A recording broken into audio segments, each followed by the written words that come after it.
यह video Morgan हाउसले की पुस्तक द साइकोलॉजी ऑफ मनी के 5 प्रमुख बातों का सारांश प्रस्तुत करता है, ताकि आप सभी को फाइनेंशियल फ्रीडम अचीव करने के प्रमुख रास्तों की जानकारी हो।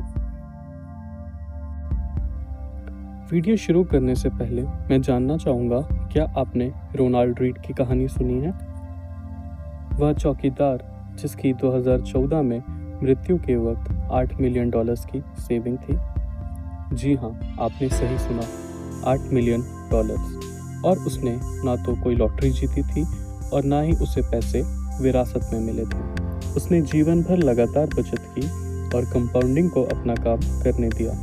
मॉर्गन हाउसले कहते हैं, पैसे के साथ आपका व्यवहार अक्सर इस बात से अधिक महत्वपूर्ण होता है कि आप कितने बुद्धिमान हैं। फाइनेंशियल सक्सेस एक सॉफ्ट स्किल है, यह कोई कठिन साइंस नहीं है। तो वीडियो आगे शुरू करते हुए हम लेसन नंबर 1 की बात करते हैं, पे द प्राइस।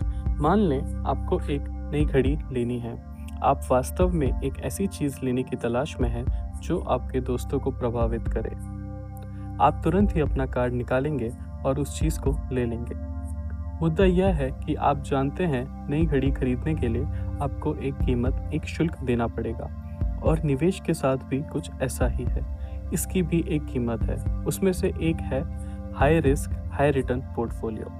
यह अस्थिर होगा या शेयर बाजार में लंबे समय तक उच्च रिटर्न पाने की कीमत होगी। यदि आपके पास उस समय भी बने रहने की साहस नहीं है जब आपकी नेटवर्थ एक सप्ताह में 20% कम हो जाती है, क्योंकि आपके खरीदे हुए कुछ प्रमुख शेयरों की क्वार्टरली रिपोर्ट में मुनाफा कम आया है। अपने रिटर्न को अधिकतम करने का लक्ष्य ना रखें, क्योंकि जितना रिटर्न होगा शुल्क भी उतना अधिक होगा। मान लीजिए आपने आज से 15 वर्ष पहले रिलायंस के उज्जवल भविष्य की कल्पना करी और आपने अपनी कुल संपत्ति का एक बड़ा हिस्सा उस स्टॉक में निवेश किया। तब तो आज आप अमीर व्यक्ति होंगे। हालांकि आज तक इस अवधि के दौरान कई बड़ी गिरावटें आईं, जैसे 2008 में यूएस हाउसिंग मार्केट कोलैप्स हुआ। रिलायंस अपने शिखर से 80% तक गिरा था। बेशक आपका पोर्टफोलियो बहुत खराब दिखाई दे रहा होगा, बेशक यह उदाहरण आपके दृष्टिकोण से अस्थिरता की कीमत चुकाना होगा। सभी निवेशकों को अस्थिरता का अनुभव होगा और आपको उज्जवल भविष्य के लिए चुकाई जाने वाली कीमत के रूप में इसे देखना होगा। Lesson number 2, never enough. यह बहुत ही रोचक घटना है। मान लीजिए आप किसी व्यक्ति को उसके काम के लिए बोनस के रूप में 20 लाख रुपए देते हैं। वह व्यक्ति तब तक ठीक रहता है जब तक उसे यह पता नहीं चलता कि उसी के कॉलीग को 30 लाख रुपए बोनस के रूप में प्राप्त हुआ है, और वह अगले ही साल बीमार हो जाता है। पैसा 2 काम करने में महान है, धन पैदा करने में और ईर्ष्या पैदा करने में। आइए हम अब कुछ आंकड़ों पर नजर डालें। भारत में शीर्ष 1% आने के लिए आपको सालाना 53 लाख रुपए कमाने होंगे, जो कि एक डॉक्टर की सालाना इनकम है। वह अच्छी कार में घूमता है, वह देश विदेश में छुट्टियों पर जाता है, वह अपने जीवन में संतुष्ट था। खैर, यह तब तक था जब तक उसने अपने सपनों का घर नहीं लिया था। अब उसके पड़ोस में जो व्यक्ति रहता था वह शीर्ष 1% में था। वह व्यक्ति सालाना 10 करोड़ रुपए कमाता था, पर वह व्यक्ति शीर्ष 1 वाले व्यक्ति से तुलना करता था, जो हमेशा ईर्ष्या पैदा करती है। तो हमें हमेशा यह ध्यान देना चाहिए, हमसे बड़ा भी कोई ना कोई व्यक्ति होगा और हमें उससे ईर्ष्या ना पैदा करते हुए सिर्फ सीख लेनी चाहिए। Lesson number 3, perspective towards money. पहली नज़र में लगता है बहुत से लोग पैसे के साथ पागलपन भरे काम करते हैं। महत्वपूर्ण बात यह है कि वे लोग अलग अलग पृष्ठभूमि से आते हैं।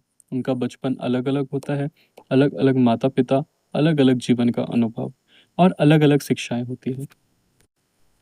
आज हम बात करेंगे आईपीएल की। प्रति वर्ष आईपीएल में रोजाना 10 करोड़ से अधिक लोग पैसे लगाते हैं, जो कि उनकी आय का 25% होता है।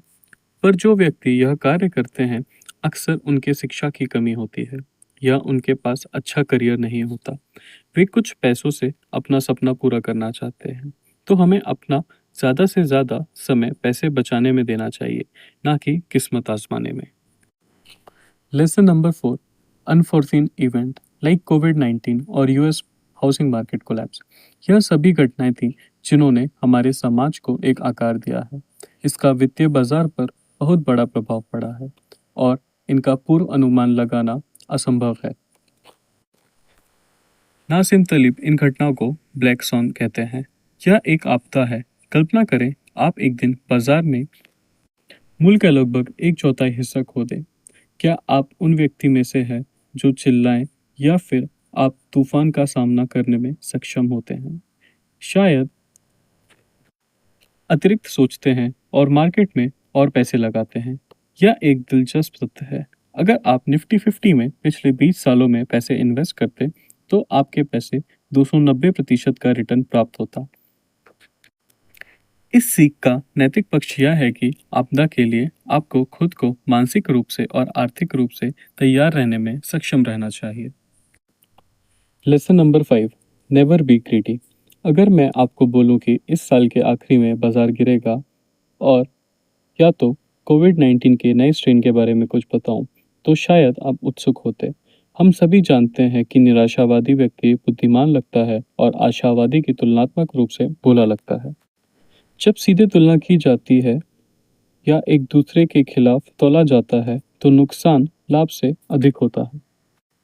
हम निराशावादी व्यक्ति की बात अधिक ध्यान से सुनते हैं, न केवल विकासवादी कारणों से, बल्कि इसीलिए भी क्योंकि प्रगति असफलताएं की तुलना में बहुत धीमी गति से होती है। भविष्य के बारे में एक आशावादी कहानी बनाने के लिए हमें लंबे समय तक के लिए क्षितिज को देखना चाहिए। तो आप अस्थिरता